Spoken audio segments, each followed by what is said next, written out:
బ్రాహ్మణుల సంక్షేమానికి ప్రభుత్వం 200 కోట్ల రూపాయల్ని కేటాయించిందన్నారు హోంమంత్రి Naini Narasimha Reddy. Yousufguda national institute for small and medium enterprises లో బ్రాహ్మణ జాబ్ మేళాను మంత్రి ప్రారంభించారు. అర్హతలు ఉన్న విద్యార్థులకు 50 కార్పొరేట్ కంపెనీలు అవకాశాలు కల్పిస్తున్నట్టు రాష్ట్ర బ్రాహ్మణ సంక్షేమ పరిషత్ చైర్మన్ కెవి రమణాచారి చెప్పారు.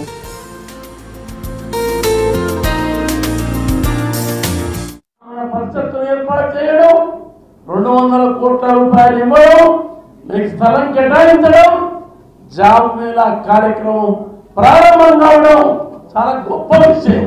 మీరు అందరికి ఆశీర్వాదం ఇస్తారు. మీకు ఆశీర్వాదం ఇచ్చినోడు ఎవరు దొరకలేదు. కేసీఆర్ ఒక్కడే మీకు అందరికి ఆశీర్వాదం ఇస్తున్నాడు. మీరు బాగుపడితేనే అన్ని గుళ్ళు బాగుపడతాయి. ఇవాళ అందులో మిమ్మల్ని గౌరవించడం చాలా సముచితం. ఈ జాబ్ మేళా మీరందరూ సక్సెస్ అవుతారని ఈనాడు బ్రాహ్మణ జాబ్ మేళాలో పాల్గొనడానికి దాదాపు 2000 కంటే ఎక్కువగా అభ్యర్థులు పాల్గొంటున్నారు. దాదాపు 2000 మంది అభ్యర్థులు పాల్గొంటున్నటువంటి వేళ 50 మంది కంపెనీలు వాళ్ళని ఇంటర్వ్యూ చేయడం కోసం చెప్పని సమాయత్తమవుతున్నాయి. సాయంత్రం 4:30 గంటల ప్రాంతంలో మనకి ఎంతమందికి ఇంటర్వ్యూస్ అయిపోయి ఎలా ఉంటారన్న సంగతి తెలుస్తుంది. కాబట్టి వాళ్ళందరికీ కూడా నా శుభాకాంక్షలు.